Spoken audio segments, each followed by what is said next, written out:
So I picked up the Asus ROG Ally quite a while ago, and I have been using it flat out just so I can try and get a handle on just how good or how bad this thing is. So let's get into my review and let's see what I liked and didn't like about it.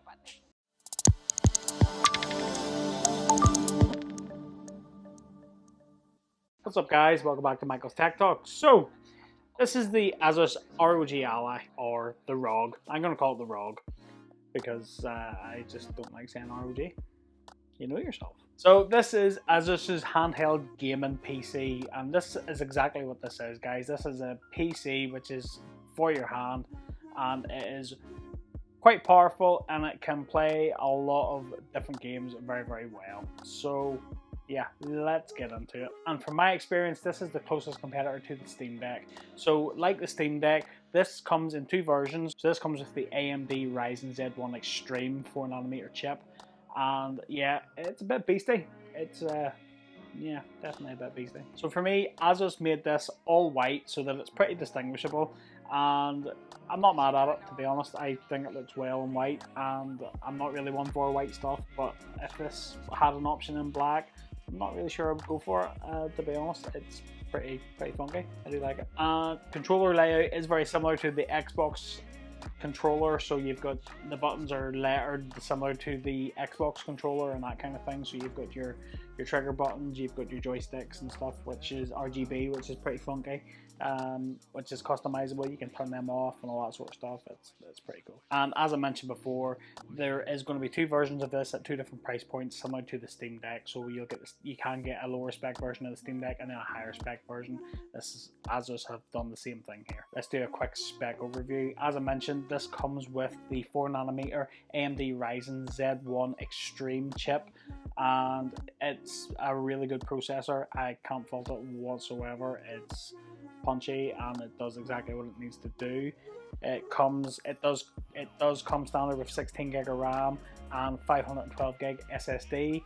That's okay, I suppose, storage wise, but we'll talk a wee bit about that later. So this does come with a 7-inch IPS touchscreen display, and it has a top resolution of 1080p and can go up to 120Hz refresh rate if and when required. It is Gorilla Glass Victus, and it does have 500 nits of peak brightness. This is also packing Wi-Fi 6, which is really good. If you're going to be downloading a lot of games and doing streaming and stuff like that there, you don't want any Wi-Fi lag whatsoever, so Wi-Fi 6, yep, like tick box. It also does come with a USB-C port, and it does have Asus's XG expansion slot, which is okay, you know, if you want to go down the route of external GPUs and that kind of thing. That's all well and good.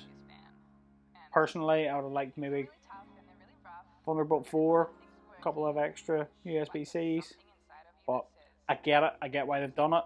That's kind of their thing. It's kind of their signature. Fair enough. We also do have an SD slot here and a headphone jack, because, you know, if you love your headphones and headphone jacks and stuff, it's all good. This also houses a fingerprint reader as well, so I kind of like that. You know, you touch it, you're logged straight into your interface. It's pretty sweet. I do like that. So I hope you liked the video, guys. If you did, do me a massive favor, smash that like button for me, and don't forget to click the subscribe button and ring that little bell if you haven't already, if this is useful for you. And if you'd like me to make more content like this, hit me a comment down below, give me a big thumbs up and say, yeah, sure, why not? Let's get into the things that I like about the ROG Ally. Now, I will be honest, I love the design. To me, it's not massively obtuse, and if you're going to be carrying this about with you, I'm not mad at it at all. I think it's slim enough. It weighs 614 grams is what it weighed up on my scale. It's not the heaviest thing out there to be carrying around with you. It's pretty good, and it isn't as big as the Steam Deck. It is going to take up a little bit less real estate in your bag. Armory Crate. Armory Crate is Asus's software that is loaded onto Windows. Now this, you know, as this is a Windows 11 device, Armory Crate is what loads up. So as you can see here, this is Armory Crate, and you can get all your game libraries here. So you can get your Xbox Game Pass, you can get your Steam, you can get your EA. You've got loads of options here for games, which is awesome. You know, you're not restricted to, you know, one platform or any of that kind of thing. Now, I am only talking things out of the box. I know there's lots of customization you can do for all these different handhelds where you can sideload things and OSs and all that sort of stuff, but I'm just talking out of the box. So yeah, Wi-Fi 6. Now, as I'm sure you're aware, AAA games especially are not small, and if you're going to be downloading those sorts of games, you're going to need good speeds. If you've got good broadband speed and a good Wi-Fi 6 router, you're not going to have any issues with downloading speeds, which is a pretty good thing. The speakers on this, I wasn't expecting much, if I'm going to be honest. I kind of expected them to be a bit tinny and a bit but the speakers are just here in the front of the unit, and the sound's really good out of them. I was genuinely surprised. I honestly was not expecting anything half decent out of these, so to hear that coming out of it, pretty sweet. Well, a good place to win it back, and let's see what it leads to. Martial! There it is! The first goal in the derby, a special moment. Apprentice mecánicas y mecánicos who work with me, it gives them a chance to show off their projects and test their skills. I didn't know that. That's awesome.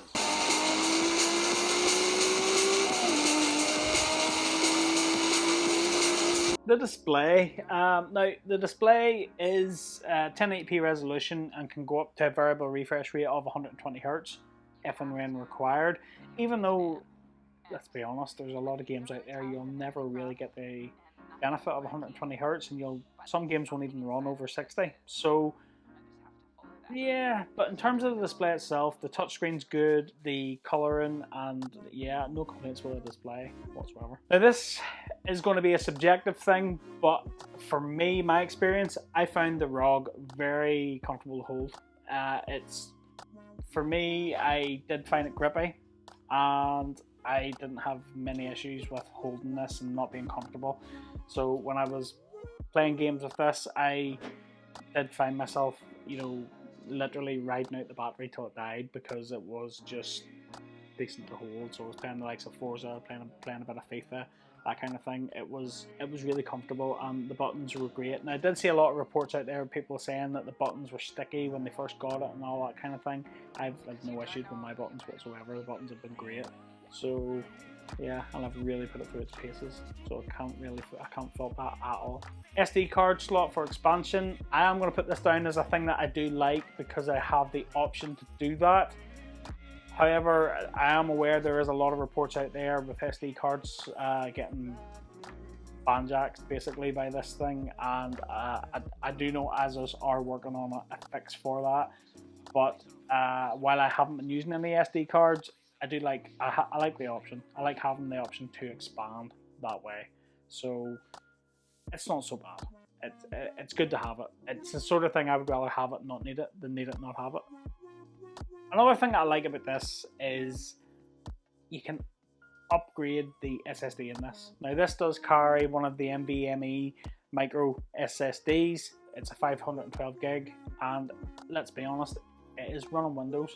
So if you did need to upgrade that SSD, if you wanted to go and pick up, say, a 4TB SSD and install it yourself, reload Windows and reload the likes of Armory Crate and that kind of thing, yeah, that's a good thing to be able to do that. And as well, even on the inside, the likes of the battery, it's not glued into the unit. It's, you know, you can unscrew it and remove it. You know, those are things that I do like. You know, batteries can degrade and need to be replaced, that kind of thing. If you did want to upgrade your storage, I love that you can do that with this machine, and it's very little fuss. So yeah, top notch for that as well. Windows on this device makes this really versatile. Because of Armory Crate that's loaded on here, we can get all those other game libraries on there. We can get the likes of Xbox, we can get Steam, EA, even Epic if you wanted it. Why would you? There's all those different game libraries, which allows you to get a broader spectrum of games out there. Not to mention the fact as well, with Windows you can get loads and loads of emulators. So if you do like those old retro console games, you can go and you can download those emulators, and you can run those emulators to run all those old school kick-ass games, which I personally get a kick out of. So that would be a good thing about having Windows on this unit. However, there is trade-offs, and that segues into the things that I don't like about the ROG Ally. And the first one's Windows.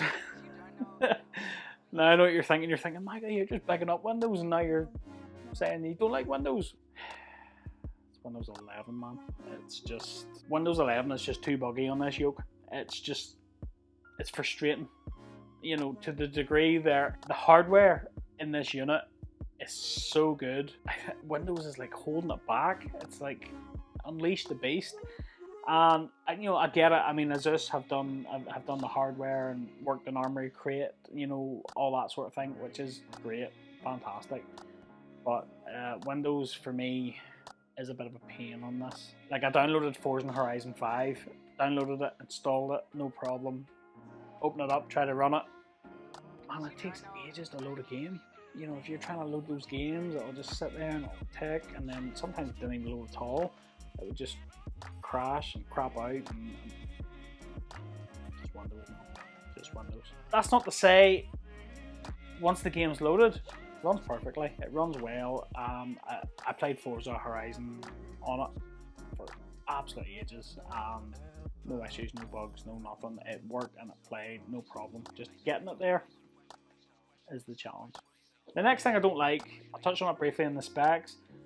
On this machine, there is the USB-C and there is the XG expansion port. I would have liked more USB-Cs. I would have liked some Thunderbolt, high-speed Thunderbolt ports here. That's just me. I do understand why Asus have went down that route, you know, external GPUs and proprietary and all that stuff. I do get it, but yeah, I would have liked to have seen it.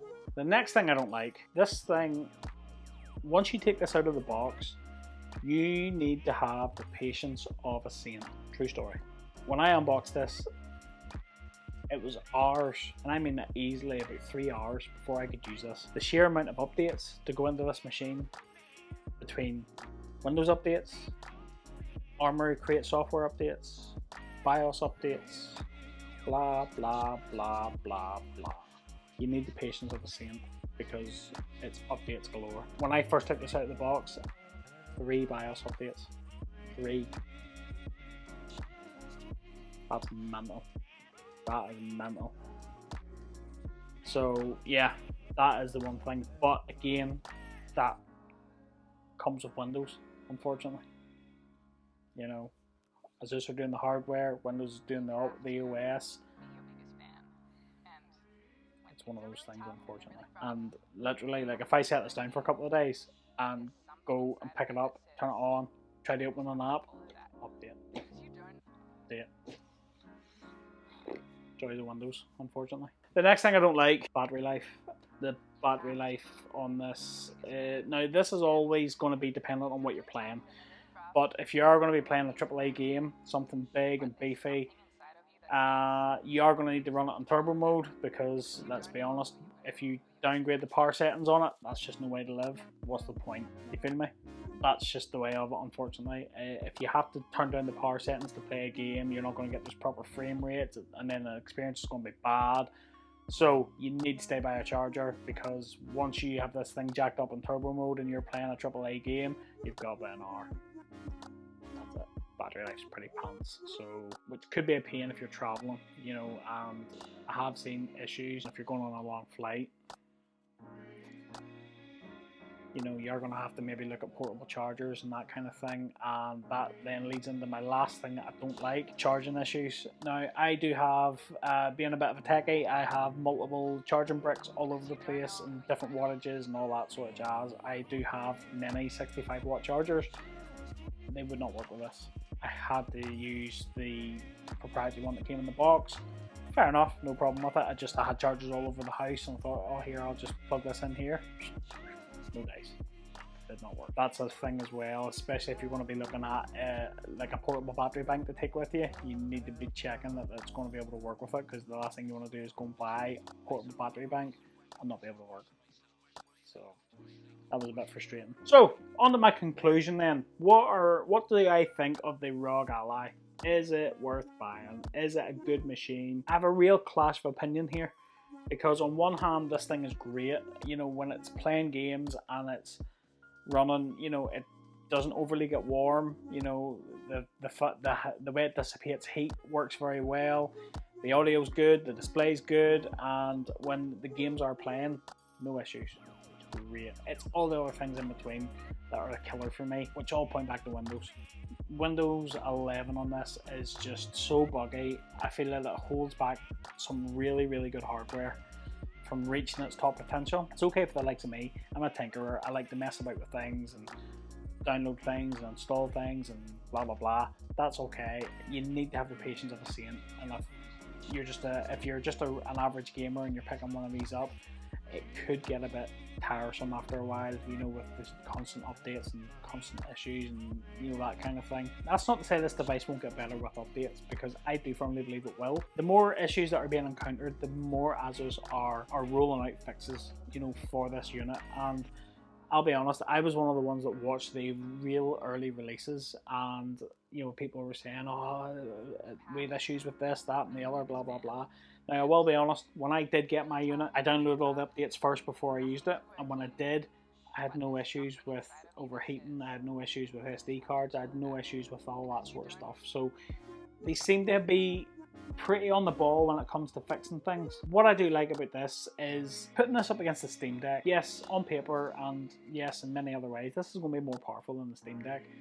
And if that makes the next version of the Steam Deck be a much better and a much more powerful, a bit sleeker and that kind of thing, then I'm all for this, because it's nice to have options, you know, out there and not be tied down to things. And for me, the ROG is the closest competitor to the Steam Deck. Yes, it is slightly more expensive than the top spec Steam Deck, but you know, it can do a lot more. You're getting a better display, you're getting, in my opinion, you're getting a much better processor in here. Yes, while Windows is a pain in the ass, it does offer more out of the box. It does offer you a much larger game library that you can play. For me, this is really going to push competitors to up their game, and I just hope that Asus stick with the support and keep rolling out those updates and keep and make this thing as good as it can be, because so far, yeah, it's been pretty good for me. And mostly when I travel, I don't really get the time to game, you know, and if I did, I would,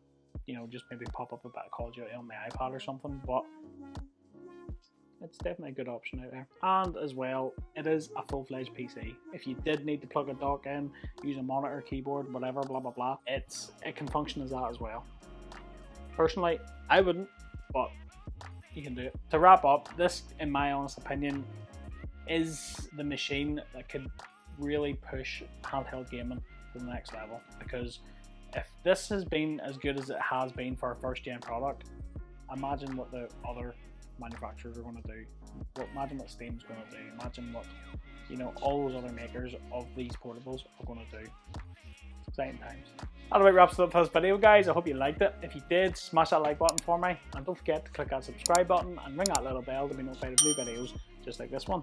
If you want to see more of this type of content, let me know in the comments down below. Let me know if you would like to see any more handhelds or any more gaming things on the channel. If you do, hit me up in the comments and let me know what you want to see, and I'll make it happen for you, because this is your channel, guys. I just work here.